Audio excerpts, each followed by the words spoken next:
سلمان اور بابر کی بات کی، یہیں پہ بابر اینڈ عثمان خان بھی آ جاتے ہیں، نمبر 4 اور نمبر 5 بھی آ جاتے ہیں. سو اگر آپ نے بابر کو یہ رول دیا ہے then you don't need Usman Khan at number 5.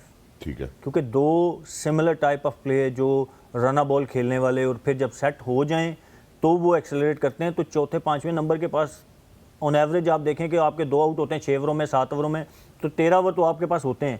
اس میں بھی 5-6 اوور اگر آپ کے 2 بیٹسمین سیٹ ہونے میں لگا دیں گے تو you will be too late. True. I think مجھے ایسا لگتا ہے کیونکہ سائم اور آغا جتنا ہائی رسک کھیل رہے ہیں اور اگر ارلی وکٹس گر جائیں تو بابر اس کو کنٹرول کر سکتا ہے گیم کو. ٹھیک ہے.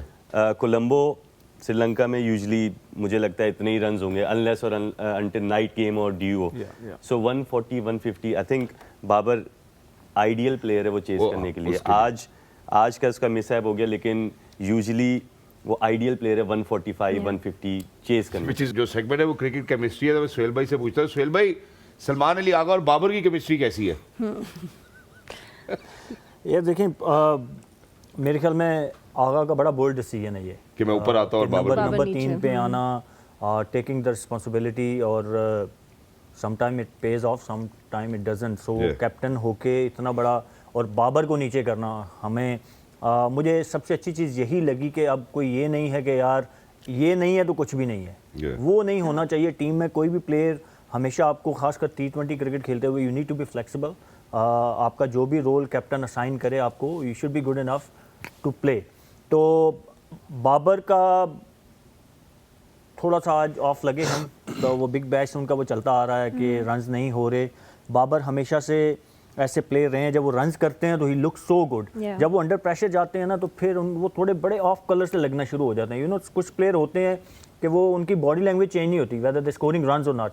But Babar is some one کہ وہ آپ کو جب اسکور نہیں کر رہے ہوتے ہیں نا تو ان کی باڈی لینگویج سے نظر آ رہا ہوتا ہے کہ وہ تھوڑے سے پھنسے ہوئے ہیں. سو وہاں پہ تھوڑا سا آبویسلی امپروو کرنے کی ضرورت ہے. اور بٹ سلمان علی آغا کا میں فل پریز ٹو ہم کہ جس طریقے سے وہ لیڈ کر رہا ہے اپنی کرکٹ کو. میں ہمیشہ سے پچھلے چند شو سے بولتا آ رہا ہوں کہ جس طریقے سے ایوالو کیا ہے اس نے اپنی گیم کو، آئی ہیو سین ہم وین ہی اسٹارٹڈ، اس کے اور آج کے سلمان آغا میں زمین آسمان کا فرق ہے. اور میں یہی بات کرتا ہوں کہ ہمارے کرکٹرز بہت کم ایسے ہیں جو اپنی گیم کو ڈے بائی ڈے اور ایئر بائی ایئر ایوالو کرتے ہیں. بہت کم ہیں.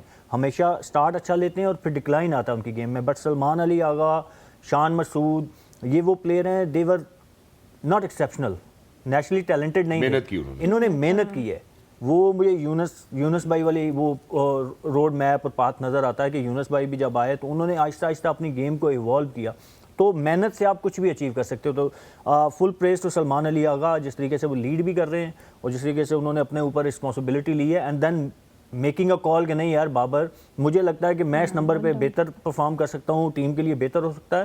تو بابر آبویسلی ہمارا سب سے بڑا بیٹسمین ہے، تو اس کو نمبر 4 کرنا، you need guts to do that. So I think full praise to him. اچھا، if we talk about Babar Azam کی اسٹرائک ریٹ کی پھر سے بات کریں تو آج بھی ہم نے دیکھا تھا that he wasn't even able to make one run per ball. تو ان کی اسٹرائک ریٹ پہ تھوڑا سا بات کر لیتے ہیں. دین آف کورس کیونکہ اب وہ 1 ڈاؤن پہ نہیں کھیل رہے جیسے آپ نے بولا، ہی از پلئنگ ایٹ نمبر 4. تو آپ کو لگتا ہے کہ شاید ان کی اسٹرائک ریٹ بہتر ہو سکتی ہے اگر وہ 1 ڈاؤن کھیل رہے ہوتے اپنی نارمل پوزیشن پہ؟ ہم نے دیکھا انہوں نے 202 رنز بنائے ود اسٹرائک ریٹ آف 101 اور 103. مجھے لگتا ہے چونکہ اب وہ ورلڈ کپ میں فیچر کر رہے ہیں، ہمیں شاید زیادہ اس حوالے سے بات نہیں کرنی چاہیے، اس کے بعد ہی بات ہونی چاہیے. ہاؤ ڈو یو تھنک، اب آپ کو نہیں لگتا کیونکہ سلمان علی آغا کی باتوں سے یہی لگتا ہے کہ وہ جو رول اب بابر کو دے رہے ہیں وہ یہی دے رہے ہیں کہ بھائی آپ ایک اینڈ سے وکٹ بچاؤ؟ دیکھیے اب اس میں بابر، جب آپ نے سلمان اور بابر کی بات کی، یہیں پہ بابر اینڈ عثمان خان بھی آ جاتے ہیں، نمبر 4 اور نمبر 5 بھی آ جاتے ہیں. سو اگر آپ نے بابر کو یہ رول دیا ہے then you don't need Usman Khan at number 5. ٹھیک ہے. کیونکہ دو سملر ٹائپ آف پلے جو رنا بال کھیلنے والے اور پھر جب سیٹ ہو جائیں تو وہ ایکسلریٹ کرتے ہیں. تو چوتھے 5ویں نمبر کے پاس آن ایوریج آپ دیکھیں کہ آپ کے 2 آؤٹ ہوتے ہیں 6 اووروں میں 7 اووروں میں، تو 13 اوور تو آپ کے پاس ہوتے ہیں. اس میں بھی 5-6 اوور اگر آپ کے 2 بیٹسمین سیٹ ہونے میں لگا دیں گے تو you will be too late. True.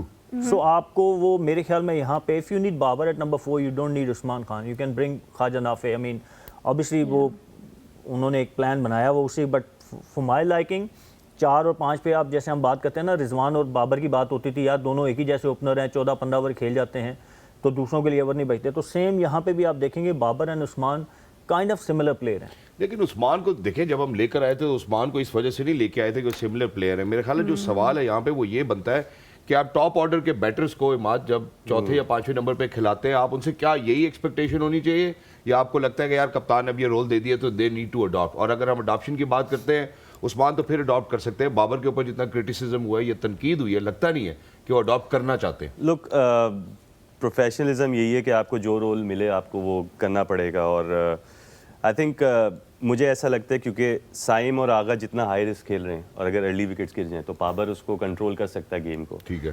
Colombo Sri Lanka میں یوزلی مجھے لگتا ہے اتنے ہی رنز ہوں گے انلیس اور انٹل نائٹ گیم اور due. So 140 150 I think Babar ideal player ہے وہ چیز کرنے کے لیے. آج کا اس کا مس ہیپ ہو گیا لیکن یوزلی وہ آئیڈیل پلیئر ہے 145 150 چیز کرنے. which is not modern day cricket though. But لیکن on the pitches, I think Sri Lanka کے جو conditions ہیں حال جو نیدرلینڈ بھی تھی they were there to score around 160. وہ تو ان کی امیچورٹی ظاہر ہے اتنا ایکسپیرینس نہیں ہے ان کی بیٹنگ لائن اپ میں. Yes Colombo want be a high scoring venue but 160 تو پھر بھی آپ مرتے بھی کر لیتے ہیں آج کل کی ماڈرن ڈے کرکٹ میں. سو 160 170 will be a pass score میرے خیال میں. ہاں ڈیپ ان دا ٹورنامنٹ جب آپ جائیں گے when pitches will get tired too much تو پھر شاید آپ کو وہ 150 پہ آ جائیں. بٹ آئی تھنک 160 یہاں پہ آپ کو 160 165 you have to put it on the board to defend it. تو چیز بھی آپ کو اتنا ہی کرنا پڑے گا. سو میں جو پوائنٹ کہہ رہا تھا وہ عثمان اور بابر ایک ہی جیسے پلیئر ہیں. جب نے بابر کو آپ نے یہ رول دے دیا ہے تو اس کے ساتھ آپ کو ایک بندہ چاہیے اسٹرائک ریٹ جو ایک اوور میں مڈل اوور میں ایک باؤنڈری تو مارے. اگر عثمان بابر کی طرف دیکھے گا بابر عثمان کی طرف دیکھے گا تو آج کیا ہوا ہم دیکھتے ہی رہے. آپ دیکھیں نا وہی ہوا نا. You needed 51 runs in 10 point something overs and then you ended up chasing 29 in 2 overs. تو وہ جب آپ اتنا گیم میں دوسری ٹیم کو واپس آنے دے دیتے ہیں نا you allow them to come back in the game تو پھر بڑا آج تو لگ گئی ایکسیپشنل. وہ کیچ ہو جاتا جیسے عماد نے بولا کیچ ہو جاتا تو بھی ہم یہاں پہ اداس بیٹھے ہوتے منہ لٹکا کے ٹورنامنٹ اوور کرا کے اپنا. تو آپ کبھی بھی اپوزیشن کو واپس نہیں آنے دیتے. یہ بڑی ٹیمیں یہ کرتی ہیں جو میں آگے کہہ رہا تھا نا کہ آپ نیدرلینڈ کے اگینسٹ کھیل رہے ہیں جیسے آپ نے آسٹریلیا کے خلاف جس برانڈ کی کرکٹ کھیلی ابھی بڑے میچ یہ بڑا میچ ہے نا ورلڈ کپ کے حساب سے. بالکل series is a series but it's a championship. تو یہاں پہ آپ کو اپنی اتھارٹی شو کرنی تھی. ایک چیز مجھے تھوڑا سا ایسے لگتا ہے کہ بہت زیادہ رائٹ ہینڈرز ہیں. اگر سائم آؤٹ ہو جائے تو آپ نواز کو بھی اوپر بھیج سکتے ہیں. آپ فہیم کو بھی کبھی اوپر بھیج سکتے ہیں کیونکہ رائٹ اینڈ لیفٹ کیونکہ ہم بالرز ہیں ہمیں پتہ ہے رائٹ اینڈ لیفٹ کو بال کرنا تھوڑا سا مشکل ہے. ناٹ فہیم بٹ نواز کو تو بالکل کیونکہ فہیم جسٹ نو کہ اس کو ایک ہی گیئر آتا ہے وہ چلانے والا اسپنر کے اگینسٹ پھنس جاتا ہے. بٹ نواز والا option I think we can so left and right combination. یہ آپ کا بڑا ہی ویلڈ پوائنٹ ہے کیونکہ میرے خیال ہے آج اسی حوالے سے تذکرہ بھی ہو رہا تھا کہ اگر نیدرلینڈس کی ٹیم کے بارے میں بات کی جائے تو 15 کے 15 جو ہے وہ سارے رائٹ ہینڈرز ہیں. وہ کہہ رہے ہیں ہم نے ایک ہی طریقے کی کرکٹ کھیل لی ہے.